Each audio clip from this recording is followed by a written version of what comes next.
Assalamualaikum warahmatullahi wabarakatuh. Bismillahirrahmanirrahim. Saya Hasna Khalidah Uzma dari kelas 10 ingin menyampaikan materi bab 4 yang berjudul Asuransi Bank dan Koperasi Syariah untuk Perekonomian Umat dan Bisnis yang Maslahah. Yang pertama, definisi asuransi syariah. Asuransi syariah atau juga dikenal dengan asuransi takaful, yaitu berasal dari bahasa Arab dari kata dasar takafala, ya takafalu kafulan, yang artinya saling menanggung bersama. Menurut istilah, asuransi syariah adalah pengaturan resiko yang memenuhi ketentuan syariah, tolong-menolong yang melibatkan peserta asuransi dan pengelola, serta berdasarkan pada ketentuan Al-Quran dan Sunnah. Menurut Undang-Undang Nomor 40 Tahun 2014 adalah kumpulan perjanjian antara pemegang dengan perusahaan asuransi syariah guna saling tolong menolong dan melindungi. Adapun unsur-unsur yang terdapat dalam asuransi yaitu pihak tertanggung, yang kedua pihak penanggung, yang ketiga akad atau perjanjian, yang keempat pembayaran iuran, yang kelima kerugian yang diderita, yang keenam peristiwa yang tidak bisa diprediksi. Sejarah berdirinya asuransi syariah. Perusahaan asuransi syariah yang pertama kali berdiri di Indonesia diprediksi oleh pemerintah Hindia Belanda, bergerak di bidang asuransi sektor perkebunan. Adapun perusahaan asuransi syariah pertama yang lahir di Indonesia diawali dari kepedulian yang tulus dari Ikatan Cendekiawan Muslim di Indonesia atau ICMI. Pada tanggal 24 tahun 1994 didirikanlah PT Syarikat Takaful Indonesia yang diresmikan oleh Menristek Rau Kepala BPPT B.J. Habibie sebagai perusahaan perintis pengembangan asuransi syariah yang pertama di Indonesia. Dasar hukum terdapat dalam Quran surat Al-Maidah ayat 2 yang berbunyi, A'udzu billahi minasyaitonir rajim. Bismillahirrahmanirrahim.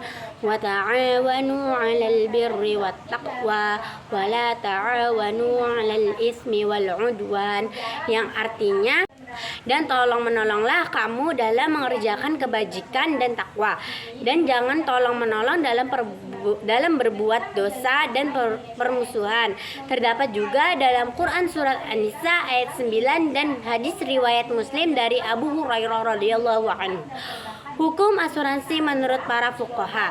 Ada golongan ulama fikih yang menyatakan hukum asuransi itu mubah, sementara golongan yang lain menyatakan haram. Bahkan di Indonesia ada yang menyatakan baik. Asuransi konvensional maupun asuransi syariah, keduanya sama-sama haram. Alasannya adalah karena pertimbangan adanya aspek riba dan gharar. Hukum asuransi syariah Indonesia pada tahun 2001 MUI menerbitkan fatwa bahwa asuransi syariah secara sah diperbolehkan dalam ajaran agama Islam. Rukun, syarat, dan larangan asuransi syariah. Rukun asuransi terdiri dari 4 hal, yaitu 1. Kafil, yaitu orang yang meminjam. 2. Makfullah, yaitu orang yang berpiutang. Yang ketiga, makful anhu, yaitu orang yang berhutang. Hukum asuransi syariah di Indonesia pada tahun 2001 MUI menerbitkan fatwa bahwa asuransi syariah secara sah diperbolehkan dalam ajaran agama Islam. Rukun, syarat, dan larangan asuransi syariah. Rukun asuransi terdiri dari 4 hal, yaitu yang pertama kafil, yaitu orang yang meminjam. Yang kedua makfullah, yaitu orang yang berpiutang. Yang ketiga makful anhu, yaitu orang yang berhutang. Yang keempat makful bih, yaitu orang utang. Syarat dan larangan bagi orang yang akan melaksanakan asuransi syariah adalah: yang pertama baligh, yang kedua berakal, yang ketiga bebas berkehendak, yang keempat tidak sah transaksi atas suatu yang tidak diketahui, yang kelima tidak sah transaksi jika mengandung unsur riba, yang keenam tidak sah transaksi jika mengandung praktik perjudian. Tujuan dan prinsip asuransi syariah. Tujuan asuransi syariah adalah untuk melindungi peserta asuransi dari kemungkinan terjadinya resiko yang tidak diprediksi. Adapun prinsip dasar asuransi syariah, adalah yang pertama tauhid, yaitu setiap tindakan harus berlandaskan pada nilai ketuhanan. Yang kedua keadilan, yaitu menempatkan hak peserta dan pengelolaan asuransi syariah yang sesuai dengan proporsinya. Yang ketiga ta'awun, berarti saling menolong atau saling membantu. Yang keempat kerjasama. Yang kelima amanah. Yang keenam kerelaan, yaitu dengan merelakan sejumlah dana dalam bentuk premi asuransi yang dibayar secara rutin kepada perusahaan untuk dana sosial. Yang ketujuh, larangan praktik riba adalah mengambil keuntungan atau kelebihan pada pengembalian yang berbeda dari jumlah aslinya. Yang kedelapan, larangan praktik gharar adalah situasi di mana terjadi ketidakjelasan informasi di antara kedua belah pihak yang bertransaksi. Yang kesembilan, larangan praktik judi atau maisir adalah keadaan di mana salah satu pihak mengalami keuntungan sedangkan pihak lain mengalami kerugian. Perbedaan asuransi non-syariah dengan asuransi syariah. Yang selanjutnya, manfaat asuransi syariah bagi umat. Yang pertama, merupakan cerminan dari perintah Allah SWT. Yang kedua, menumbuhkan rasa persaudaraan dan kepedulian antar sesama anggota. Yang ketiga, efisien. Yang keempat, sharing cost, yaitu cukup hanya dengan membayar biaya dengan jumlah tertentu. Yang kelima, menabung. Perbankan syariah. Menurut Undang-Undang Nomor 21 Tahun 2008 tentang Perbankan Syariah, bank syariah adalah bank yang menjalankan kegiatan usahanya berdasarkan prinsip syariah yang terdiri dari bank umum syariah dan bank rakyat syariah. Sejarah bank syariah. Bank syariah pertama kali didirikan di Indonesia adalah Bank Muamalat Indonesia pada tahun 1991. Inisiatif pendirian bank syariah ini dimulai sejak tahun 1990 ketika Majelis Ulama membentuk kelompok kerja untuk mendirikan Bank Islam di Indonesia. Dasar hukum perbankan syariah. Pada pasal 1 butir 12 hanya menyebutkan bahwa bank boleh beroperasi berdasarkan prinsip bagi hasil, tetapi belum menyebutkan secara eksplisit tentang istilah bank syariah. Kegiatan usaha atau transaksi lain antara lain pembiayaan dengan prinsip bagi hasil, yang kedua pembiayaan dengan prinsip penyertaan modal, yang ketiga prinsip jual beli barang untuk memperoleh keuntungan, yang keempat pembiayaan barang modal dengan sewa murni, yang kelima pemindahan hak milik barang yang disewa dari pihak bank kepada pihak lain. Kegiatan dan usaha bank syariah. Ada 3 kegiatan utama bank syariah adalah satu, penghimpunan dana terdiri dari 2 macam, yaitu penghimpunan data dengan prinsip wadiyah. Wadiyah adalah titipan dari satu pihak ke pihak yang lain, baik sebagai individu maupun atas nama badan hukum yang harus dijaga. Wadiah terdiri 2 macam, yaitu wasiah yadamanah, yaitu titipan yang selama belum dikembalikan kepada pihak yang menitip dimanfaatkan oleh pihak penerima titipan. Yang kedua, wadiah amanah, yaitu pihak yang menerima titipan tidak boleh mengambil manfaat atas barang yang dititipkan. Penghimpunan dana dengan prinsip mudharabah adalah perjanjian kerjasama atas sebuah usaha di mana pihak pertama bertindak sebagai penyedia dana dan pihak kedua bertanggung jawab untuk pengelolaan usaha. Terbagi menjadi 3 macam. Yang pertama mudharabah mutalaqah, mudharabah muqayyadah, yang ketiga mudharabah mushtarakah. Selanjutnya penyaluran dana. Menyalurkan dana kepada dalam bentuk sebagai berikut. Yang pertama jual beli. Jual beli dengan skema murabahah. Yang kedua jual beli dengan skema salam. Yang ketiga jual beli dengan skema istisna. Yang selanjutnya investasi. Investasi dibagi menjadi 2. Yang pertama mudharabah, yang kedua musyarakah. Yang selanjutnya sewa menyewa. Yang pertama ada ijarah, yang kedua ijarah mutahiyah bitamil.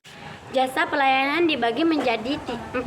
Yang pertama wakalah, yang kedua hawalah, yang ketiga kawalah, yang keempat rohan. Hikmah dan manfaat bank syariah. Yang pertama akan terhindar dari perbuatan yang haram, yang kedua akan mendatangkan pahala bagi orang yang melakukannya, Yang ketiga, keuntungan diperhitungkan berdasarkan bagi hasil. Yang keempat, sistem bagi hasil lebih rendah dan transparan. Yang kelima, memberikan saldo tabungan yang rendah. Koperasi syariah adalah badan usaha yang beranggotakan orang-orang atau badan hukum koperasi dengan melandaskan kegiatan berdasarkan prinsip syariah sekaligus sebagai gerakan ekonomi kerakyatan dengan prinsip kekeluargaan. Koperasi simpan pinjam dan pembiayaan syariah adalah koperasi yang kegiatan usahanya meliputi simpan pinjam dan pembiayaan berdasarkan syariah termasuk golongan zakat, infak, sedekah, dan wakaf. Koperasi ini bertujuan untuk membantu meningkatkan kesejahteraan anggota dan masyarakat secara umum untuk membangun perekonomian Indonesia sesuai dengan nilai-nilai dan prinsip Islam. Sejarah koperasi syariah, koperasi yang berlandaskan pada nilai-nilai Islam sebenarnya telah diprakarsi oleh Haji Samanhudi di Solo melalui Serikat Dagang Islam yang menghimpuni anggotanya, yaitu para pedagang batik di Solo. BTM memiliki kesamaan dengan koperasi umum, yaitu memiliki basis ekonomi kerakyatan dengan prinsip-prinsip dari anggota, oleh anggota dan anggota. Dasar hukum koperasi syariah yang pertama Al-Quran dan hadis, terutama tentang prinsip tolong-menolong, ta'awun, dan saling menguatkan atau takaful. Yang kedua, Pancasila dan Undang-Undang Dasar 1945, terutama sila kelima. Adapun pasal 33 ayat 1 dalam UUD 1945 hasil amandemen yang berbunyi perekonomian disusun sebagai usaha bersama atas asas kekeluargaan. Yang ketiga, Peraturan Menteri Koperasi dan Usaha Kecil dan Menengah atau KUKM. Yang keempat, kegiatan dan usaha koperasi syariah. Adapun secara umum sumber dana koperasi syariah dapat diklarifikasikan sebagai berikut. 1. Simpanan pokok, yaitu setoran awal yang merupakan modal dengan jumlah dan besaran yang sama dari setiap anggota. Yang kedua, simpanan wajib, yaitu simpanan yang besarnya ditentukan dalam rapat anggota dengan jumlah yang disepakati. Yang ketiga, simpanan sukarela, yaitu simpanan sebagai sebuah bentuk investasi anggota yang memiliki kelebihan dana yang kemudian berinisiatif untuk menyimpannya di koperasi. Bentuk dari simpanan sukarela ini terdiri dari dua macam skema, yaitu skema dana titipan atau wadiah dan dapat diambil setiap saat jika anggota membutuhkan. Yang kedua, skema dana investasi yang sengaja ditunjukkan untuk kepentingan investasi dengan mekanisme bagi hasil baik revenue sharing, profit sharing maupun profit and loss sharing. Investasi dari pihak lain merupakan suntikan dana segar dari pihak lain untuk pengembangan usaha. Penyaluran dana berdasarkan pada sifat dan tujuan dari koperasi syariah, maka dana yang dihimpun dari anggota, simpan pokok, simpanan wajib, simpanan sukarela, dan lain-lain haruslah disalurkan kembali kepada anggota maupun calon anggota dengan prinsip bagi hasil. Jual beli, piutang salam, piutang istisna, dan sejenisnya. Investasi atau kerjasama. Yang keempat, jual beli. Yang kelima, pelayanan jasa dibagi menjadi dua, sewa menyewa atau ijarah. Yang kedua, penitipan atau hadiah. Yang keenam, pengalihan utang atau hawalah, yaitu jasa yang disediakan oleh koperasi syariah untuk memindahkan kewajiban pembayaran hutang anggota kepada pihak lain. 7. Pedagang syariah atau rahan, yaitu menahan aset dari anggota sebagai jaminan atas pinjaman yang diterimanya dari koperasi syariah. Yang kedelapan, pendelegasian mandat atau wakalah, yaitu jasa yang disediakan oleh koperasi untuk pengurusan SIM, STNK atau pembelian barang tertentu. Yang kesembilan, penjamin atau kafalah merupakan kegiatan penjaminan yang diberikan oleh koperasi yang bertindak sebagai penjamin kepada pihak ketiga untuk kewajiban anggotanya. Yang ke-10, pinjaman lunak, yaitu pinjaman yang diberikan oleh koperasi syariah kepada anggota, di mana anggota hanya berkewajiban untuk mengembalikan sejumlah uang yang dipinjam tanpa harus membayar tambahan bunga. Hikmah dan manfaat koperasi syariah. Yang pertama, mendorong dan mengembangkan potensi dari setiap anggota serta meningkatkan kesejahteraan ekonomi masyarakat. Yang kedua, meningkatkan kualitas sumber daya manusia. Yang ketiga, meningkatkan perekonomian nasional. Yang keempat, menghubungkan penyediaan dana. Dan yang kelima, memperkuat keanggotaan koperasi. Terima kasih. Wassalamualaikum warahmatullahi wabarakatuh.